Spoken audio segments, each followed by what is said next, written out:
Мысли – форма тайны, утаивания, сокрытия, умалчивания. Возлюбленный возносящийся человек, мы продолжаем изложение информации на тему того, как мысли – форма преследования и выживания, порождает цепочку опосредованных эмоциональных реакций и действий.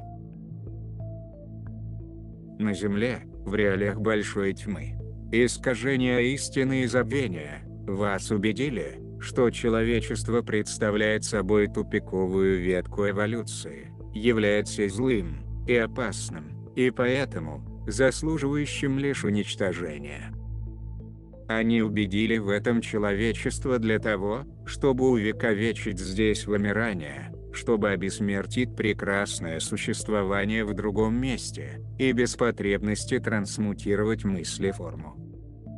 Вас убедили, что душа важнее формы, и что ваша личность и тело есть нечто такое, чего нужно стыдиться. Трансмутация таких мыслеформ делает возможным слияние души и формы. Когда душа сливается с формой, необусловленная любовь души может омывать тело днем и ночью. С пребыванием формы днем и ночью в лучах необусловленной любви, человек становится Богом, богиней на земле, существующим в гармонии, любви, мире и радости со всем, что он делает, и со всеми, с кем он встречается. Ошибочно полагать, что в процессе слияния души и формы, личностный аспект растворяется или исчезает куда-то. Нет, ибо ничего не исчезает в никуда. Все существующие формы и инструменты нужны и служат единому. Личностный аспект служит инструментом души единого, ибо душа в процессе построения объединенного сознания овладевает личностным аспектом в полной мере, подобно обузданию дикого жеребца, и личность, и тело, и душа становятся единым. При этом личность, наконец, начинает нести в себе истинную функцию проявления души в физическом теле. Все аспекты единого являются необходимыми инструментами единого. Человечество является гуманоидным видом жизни на Земле. Боги, управлявшие вашим творением целые эоны времени, находились в искажении, так же, как и гуманоидный вид, существующий в этом творении. Они рассматривали гуманоидный вид в качестве своих игрушек или детей, а не воплотившегося Бога, богиню. Гуманоиды – не дети. Они являются воплощением Бога и богини, и всегда ими были. Будучи воплотившимися Богом и богиней, гуманоиды создают все известные им явления, как на индивидуальном, так и на коллективном уровне. Если они обладают энергией для создания таких явлений, они также обладают энергией для их изменения. Дорогие, сказать вам наоборот, было бы не только ложью, но и лишило бы вас силы для вознесения, как вида. Разрушительные силы, так долго пропитывавшие ваше верховное божество, богиню, и руководившие ими, и вашим творением, проникли в ваши кармические советы, и разрушили систему правосудия во всем творении.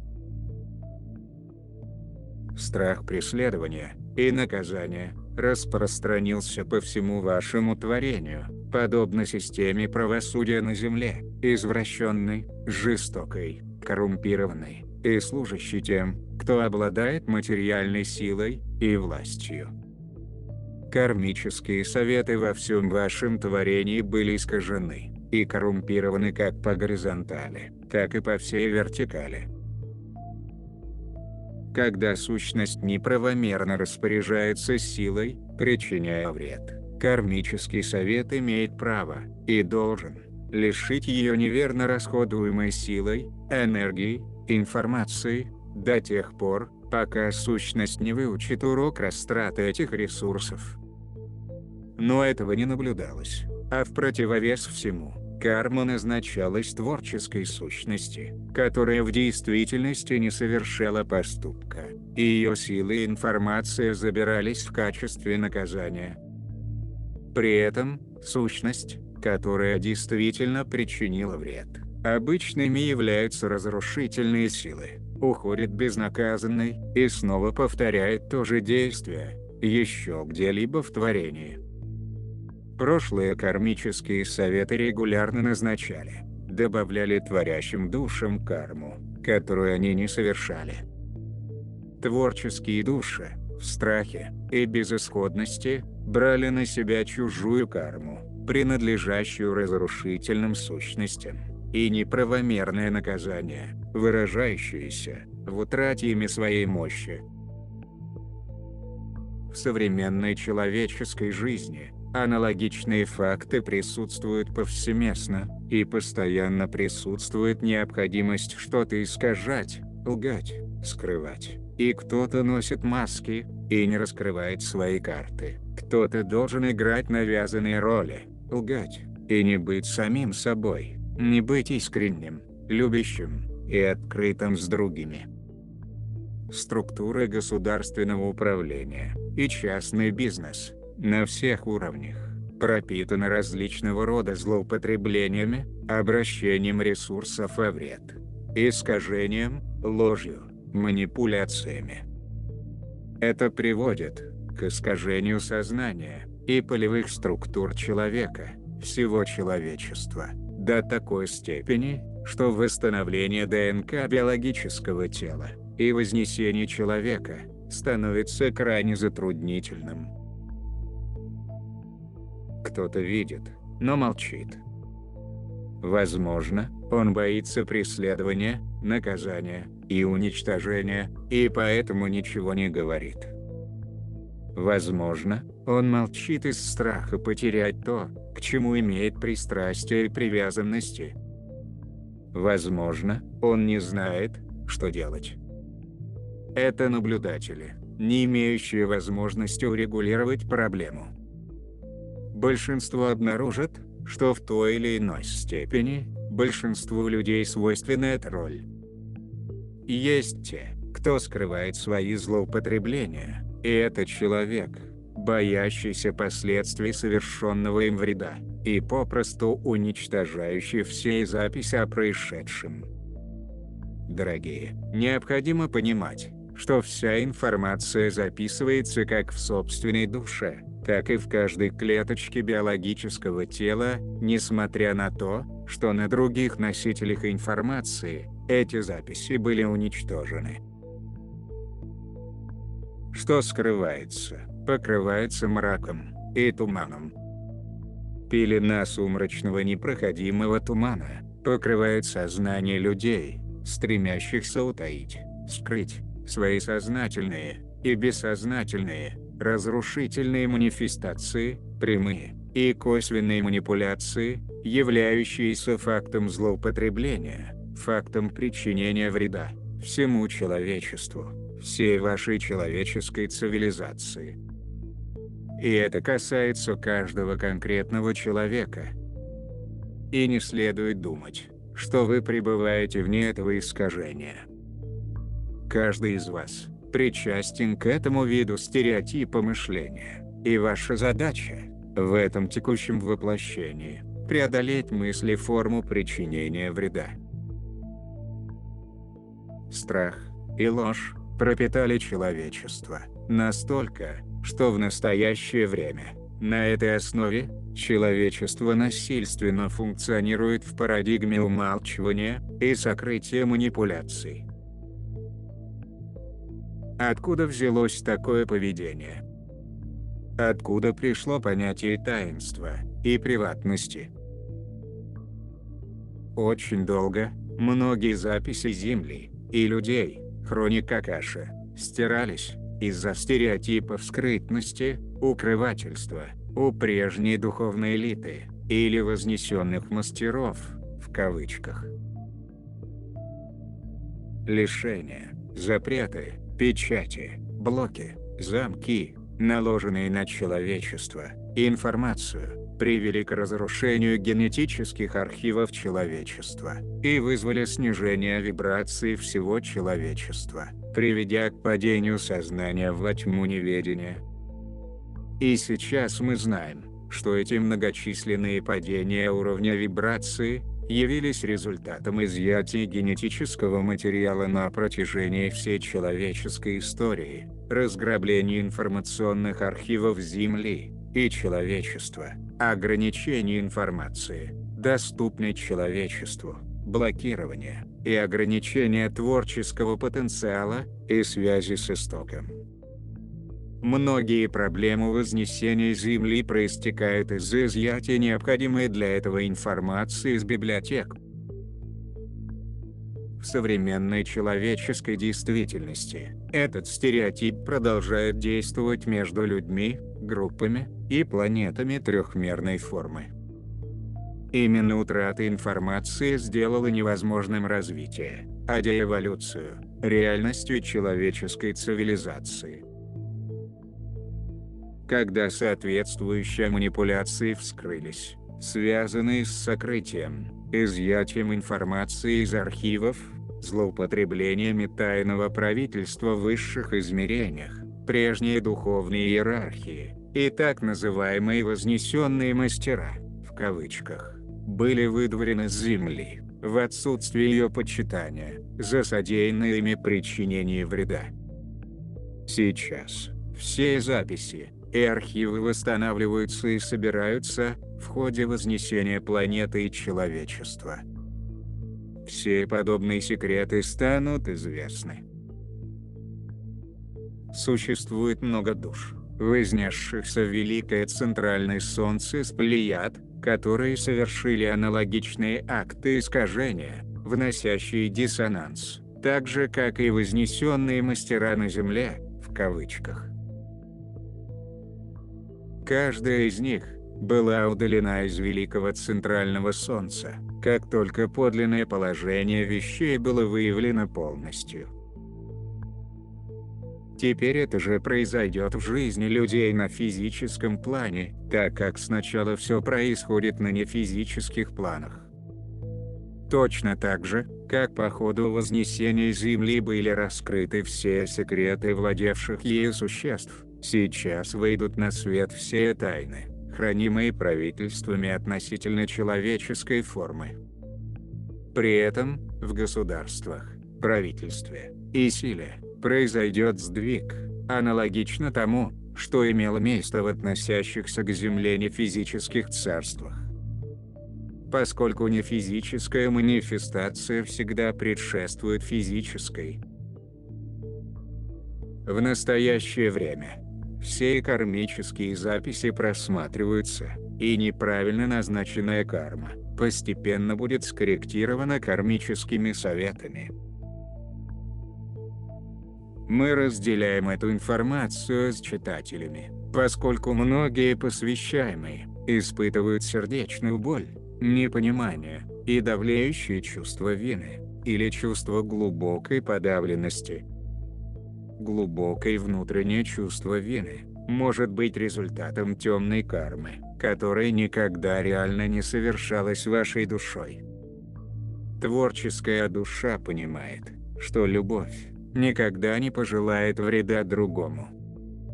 Разрушительная же душа не понимает любви и в отсутствие понимания несет вред, боль, страдания и разрушение всюду, куда бы ни шла и с кем бы ни соприкасалась.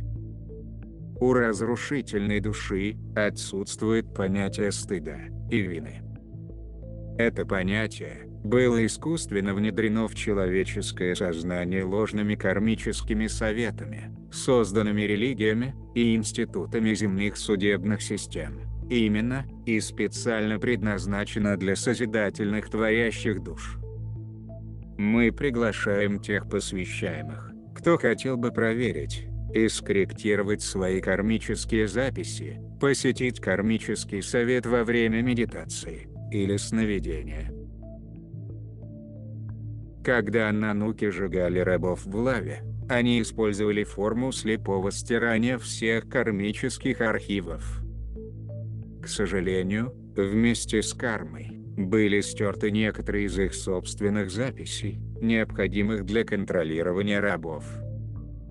Это все больше выводило аннануков из состояния равновесия, поскольку записи, необходимые для сохранения баланса, постоянно стирались, и, следовательно, становились недоступными для восстановления. В результате ритуалов и приемов черной магии, практиковавшихся аннанук, жрецы красного народа поглощались ради получения энергии и информации. Так аннануками осуществлялось разграбление информационных и генетических архивов Земли и человечества. Единственным способом восстановления записей является вознесение, но аннануков интересовало только бессмертие. Аннануки также не раскрывали своих истинных намерений по разграблению Земли и человечества, ни перед посеянной коренной расой, ни перед рабами. Они держали рабов отдельно в сараях, ямах и подземельях, а для себя имели прекрасные античные города, виллы и храмы. Они хранили тайны, секреты, и в отсутствие знаний у всех остальных обратили судьбу человечества в направление, которое, возможно, было бы другим, будь все карты на столе. Поэтому потомки аннануков создали столь разветвленную сеть приватности, тайных секретных обществ, предрасположенных хранить свои секреты в тайне, лгать, наговаривать, строить интриги для удержания собственной власти, силы и богатства, или способности оборачивать события себе на пользу. Рабам скрывать было нечего, так как у них не было силы. Они были искренни друг с другом, но научились вести себя так, как того хотели власть имущие аннануки, иначе их убивали, или отправляли на такие работы, откуда живым никто не возвращался. Поэтому, в интересах выживания, рабы научились камуфлироваться, прятаться и хранить секреты. Однако необходимость хранить секреты ради выживания весьма отличается от хранения секретов ради сохранения силы, власти, и порождает сильно отличающиеся жизненные сценарии у людей, имеющих отношение к одному или обоим стереотипам. В настоящее время, имеющие соответствующую наследственность, часто достаточно богаты, чтобы воспроизвести такую манифестацию в своей текущей жизни, и таким образом держать себя в обособленности или уединенности от других людей.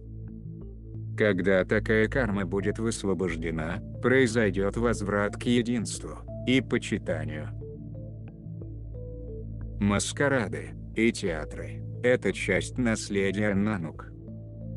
Традиция маскарадов берет начало с времен господства аннанук. Маскарады – это роскошные костюмированные вечеринки, на которых посетители носят маски.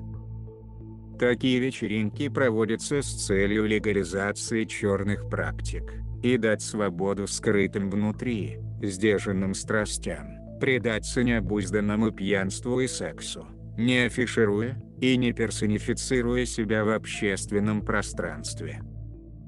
Такие практики, приравненные к праздникам, проводились и проводятся сейчас по всему миру.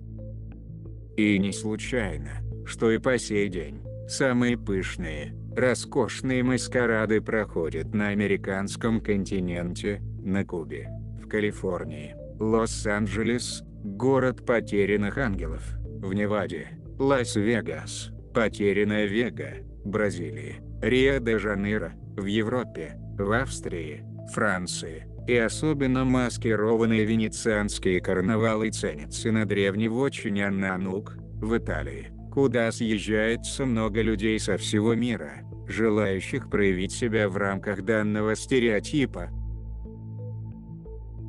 Еще одним печальным моментом жизнедеятельности людей в настоящее время является внедренная в человечество вирусная мыслеформа перфекционизма, идеализма и превосхождения, приносящая большое страдание людям.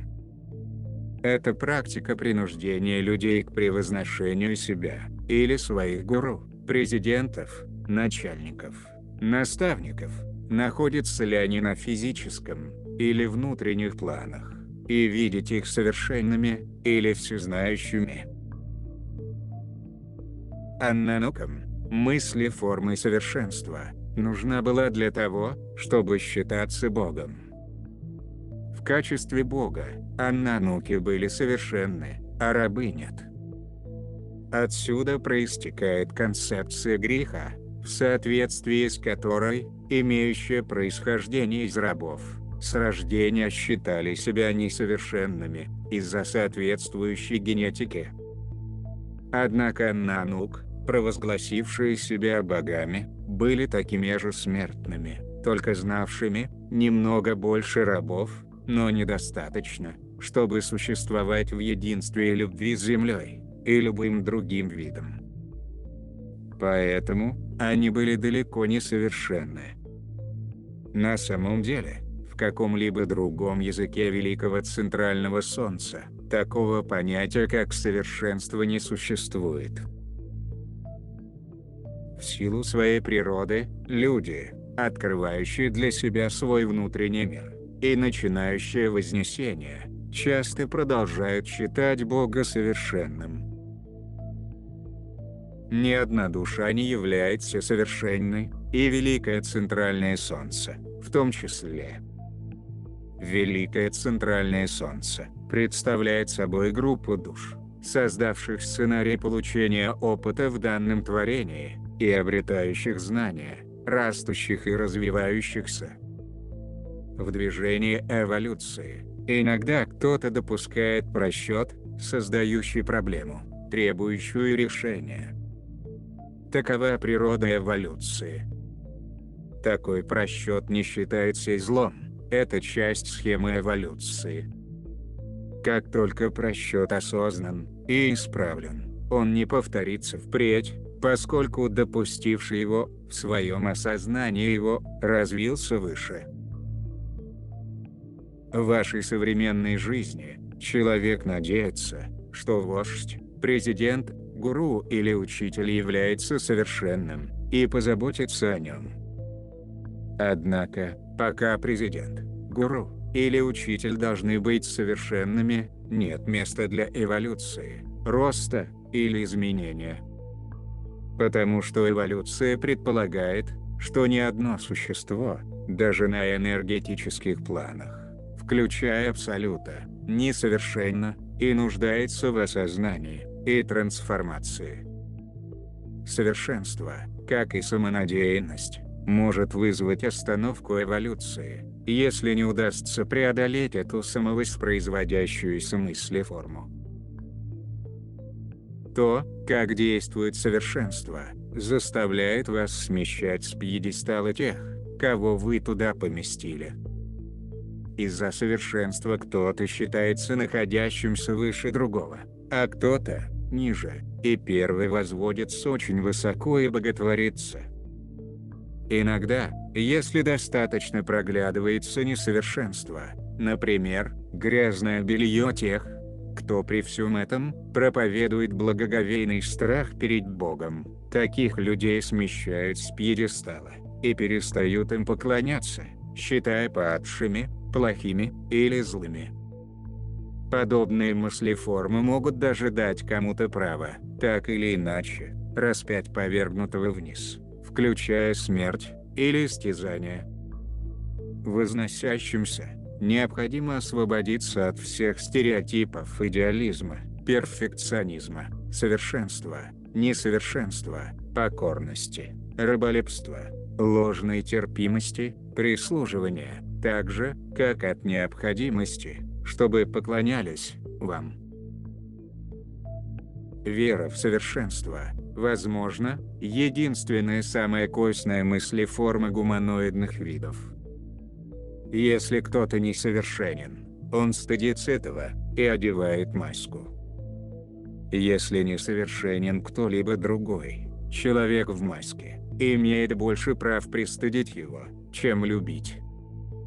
Такая игра в стыд заставляет поле ауры сжиматься. Вера в совершенство и поклонение основана на стыде. Поклонение утверждает, что нечто далекое или иное, а не ты сам, совершенно, поэтому человек несовершенен. Если человек несовершенен, значит, он должен чего-то стыдиться. Мысли формы стыда вызывает понижение или резкий спад вибраций всего энергетического поля человека. Именно вибрация стыда лежит в основе многих падений вибраций гуманоидных видов. Для вознесения требуется постоянное расширение поля ауры, что вызывает повышение вибрации.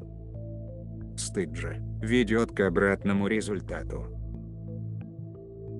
Преодоление психологии раба позволяет посвящаемому ощущать равенство со всеми формами жизни на физическом и нефизических планах реальности.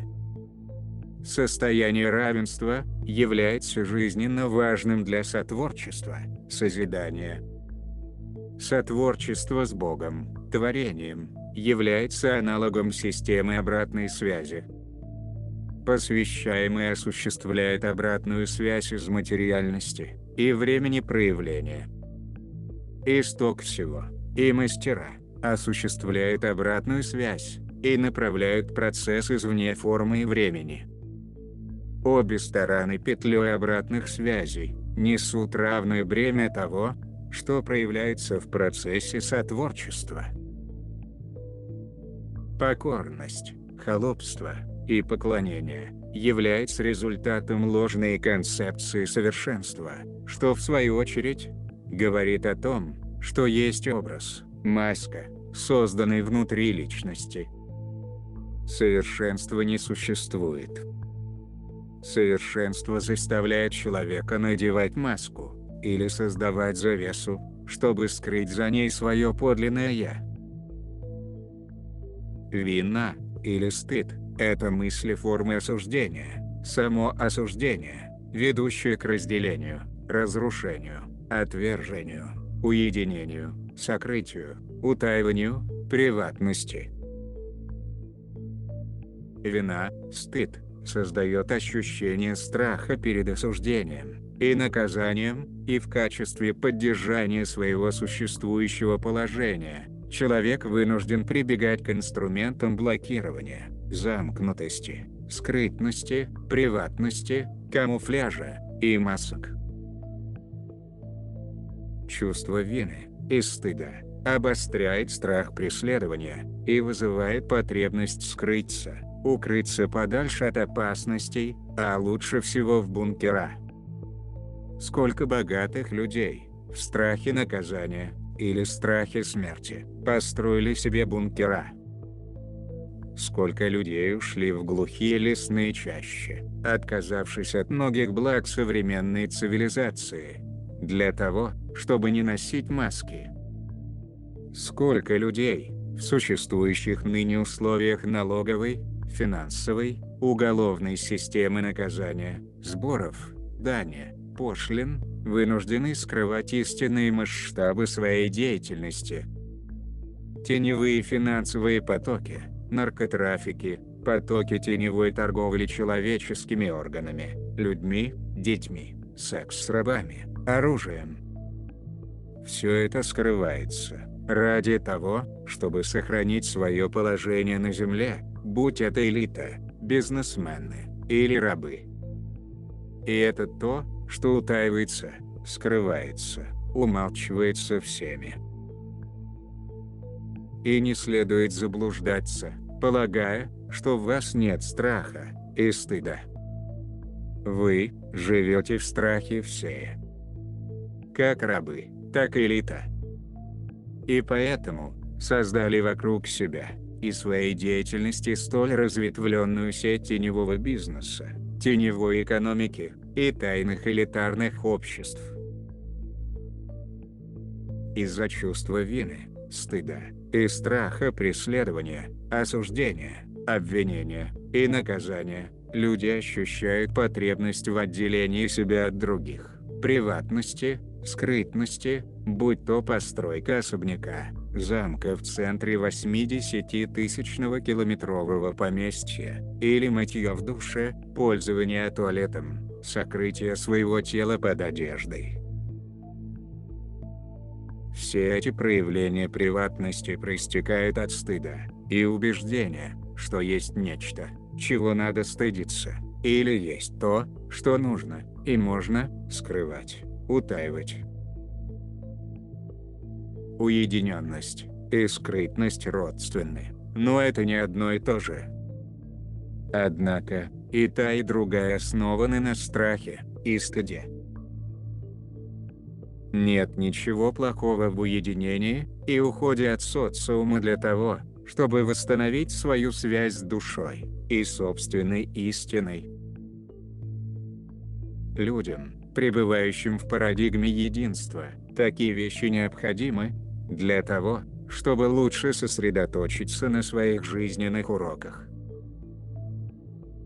Поэтому мы не хотим смешивать потребность в приватности и потребность в уединении для размышлений, отработки и интеграции. В действительности, Вознесение наполнено размышлением, отработкой и интегрированием новой организации единства, поэтому возносящимся людям требуется гораздо больше времени для уединения, нежели до начала Вознесения. В данном случае, мы говорим об уединенности на основе страха и стыда. Возлюбленные, мы видим вас обнаженными. Мы видим вас, когда вы пользуетесь унитазом. Мы видим вас, когда вы занимаетесь любовью, или принимаете душ, плаваете, или лжете, или по какой-либо причине хотите сбежать и побыть в одиночестве. Если бы человек понимал, что существа, наблюдающие за жизнью людей, могут видеть все, то знал бы, что секреты имеют место только лишь временно, на физическом плане. Ваши сириусианские предки часто жили в тропическом климате полуобнаженными. Они не накапливали излишки в рамках отдельных групп или индивидуумов. Им не нужна была одежда или приватность, как ее понимаете вы, поскольку отсутствовал стыд. Некоторые полинезийские культуры аборигенов находились в подобном состоянии, пока их не открыл и не воспитал, в кавычках, белый человек. Воспитал, экспортировал в аборигенную культуру стыд. Вот, что это такое. Люди носят много масок, одну маску в одной сфере жизни, и другую маску в другой. Вот почему человек может вести себя абсолютно по-разному на работе и дома в семье. Когда человек поднимается над понятием совершенства, то снимает все маски и просто является самим собой, в любых обстоятельствах, независимо от того, что происходит и с кем он общается. В таких условиях, между возносящимися людьми могут сформироваться новые отношения.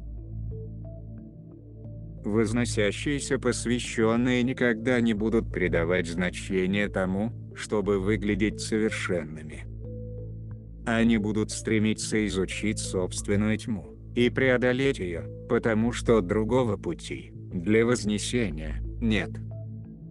Они также будут стремиться признать свои ошибки и извлечь из них уроки, меняя сообразно им направление своей деятельности.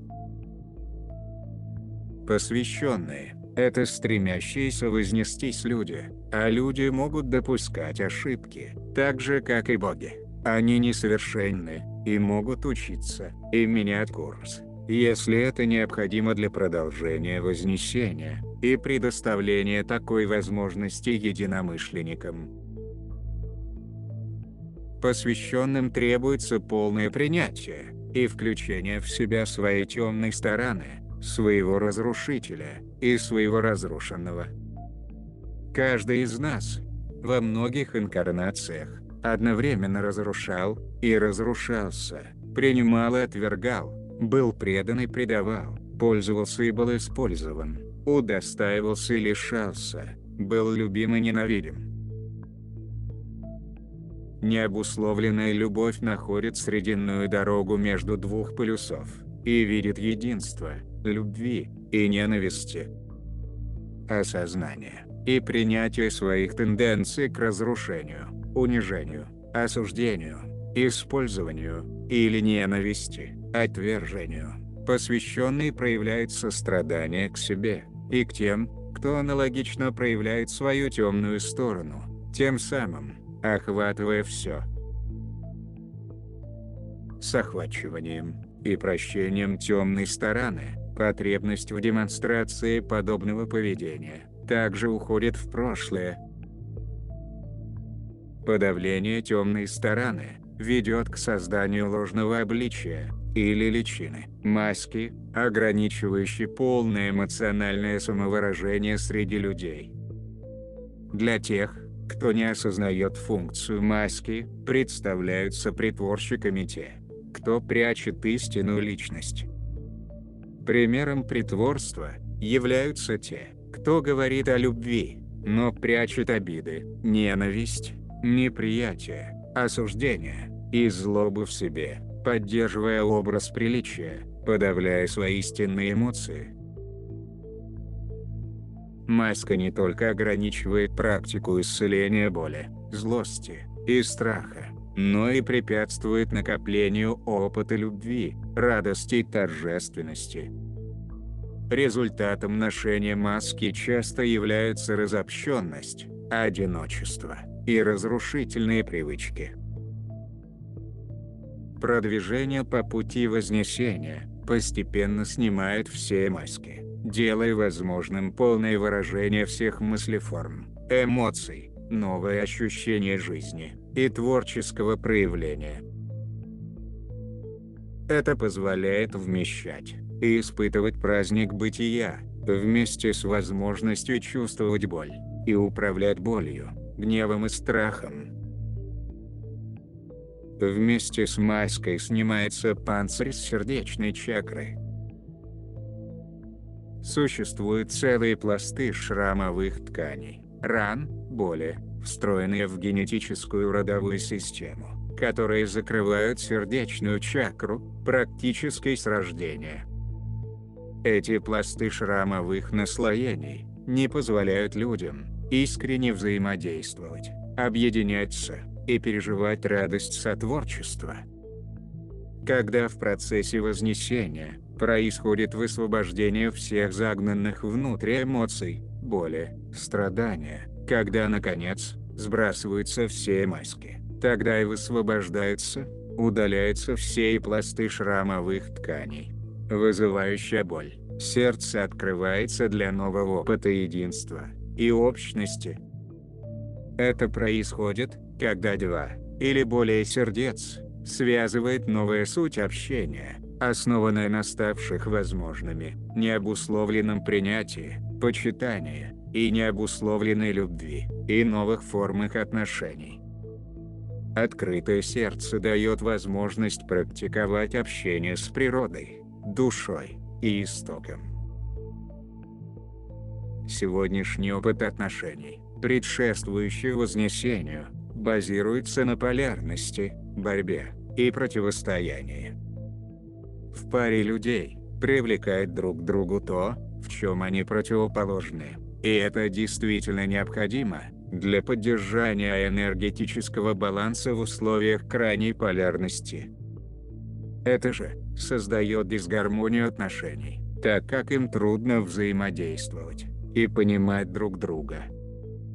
Хорошим примером является мужчина с аналитическим умом, внимание которого привлечено к высокоинтуитивной эмоциональной женщине, что выливается во взрывоопасные отношения. Другим примером является тандем эмоционального начальника и аналитически профессионального подчиненного, что также выливается во взрывоопасные отношения. Если, продвигаясь в вознесении, они достигнут уровня 12-го посвящения, состояния Христа, и мужское, и женское сбалансируются в каждом участнике, один из них начнет интегрировать свои аналитические и логические способности, а другой – свой интуитивный и чувствительный потенциал, что приведет их к новой форме отношений между равными людьми, действительно понимающими друг друга. Таким образом, новая форма близких отношений становится возможной между двумя посвященными, интегрировавшими 12-е посвящение. При вознесении остается позади потребность в приватности по ложным причинам. В состоянии единства человек приходит к тому, что становится истинным собой. Подлинное «Я» ничего не скрывает, потому что скрывать нечего. Уходит стыд и ложная скромность, основанная на стыде, и человек учится принимать себя и других таким, каков он есть, с почитанием и уважением.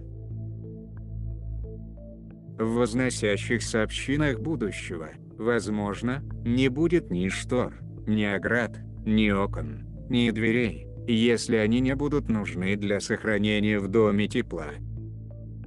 Необходимости в таких вещах не будет, так как все оставшиеся на земле люди поднимутся над мыслью формой приватности, построенной на стыде. И тогда сформируется совершенно другая культура, возможно, скорее напоминающая коренную полинезийскую культуру до прихода белого человека. Возврат к сообществу, основанному на равенстве, справедливом распределении и радости. Это мы также предвидим в качестве новой эры человеческой цивилизации. Преодолевая мыслеформу выживания, преследования, вины, стыда и страха, люди будут испытывать боль и гнев, а также других различных эмоциональных проявлений. Кто-то будет подавлен, кто-то разгневан тем, что выходит наружу, тем, что так долго скрывалось, утаивалось. Они будут разгневаны на себя и тех, кто это делает. Вполне возможно, что когда человечество будет преодолевать соответствующие мыслеформы, друг за другом, будут происходить демонстрации протеста против всех форм насилия, использования, потребления или проституции, независимо от их характера. Мы видим это как часть человеческого будущего. Когда посвящаемый, наконец, скинет маску, он начнет осознавать все подавленные, бессознательные эмоции, включая гнев. Если вы, поддерживая свой искусственный созданный образ, маску, подавляете гнев, это может привести к пассивной агрессии, а далее открытому эмоциональному поведению, когда далее нет смысла разрушать себя, удерживая гнев внутри, накопленный гнев выплескивается. Когда посвящаемый чувствует свой собственный гнев, он способен определить допустимые границы для любого, с кем вступает в контакт, так, чтобы его гнев не нес разрушения как для него самого, так и для окружающих. Сущность закона непричинения вреда себе и всему, что есть, подразумевает полное прекращение всех искажений, насилия и агрессии в отношении как самого себя, так и в отношении других. Способность очерчивать и поддерживать допустимые границы суверенности каждого человеческого существа является неотъемлемой частью принципа непричинения вреда. Так что, до тех пор, пока не произойдет полная интеграция всех бессознательных планов посвящаемого, такая эмоция как гнев может быть оправданным инструментом поддержания суверенных границ каждого посвящаемого. Для того, чтобы преодолеть стыд, человек должен полностью принять себя, принять свой свет и свою тьму, воплотив свою внутреннюю красоту и равенство. Несмотря на различия и проявленные качества, все существа равны. У всех существ схожие или параллельные стереотипы, которые надо преодолеть в процессе вознесения. Когда человек воплощает равенство, стыд уходит в прошлое. Говоря о преодолении поклонения, добавим, что возносящийся узнает о допустимости выражения всех истин и научится не осуждать остальных, давая им возможность своего индивидуального познания реальности.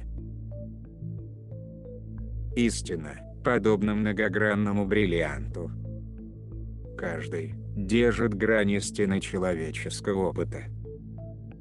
Все люди коллективно создают истину, включающую все индивидуальные истины на планете. Никакая из них не является лучше другой, и все важны для получения коллективного единого. Когда посвященный воплощает принцип уважения, почитает, уважает свою истину, он также учится чтить опыт и мнение всех других на Земле.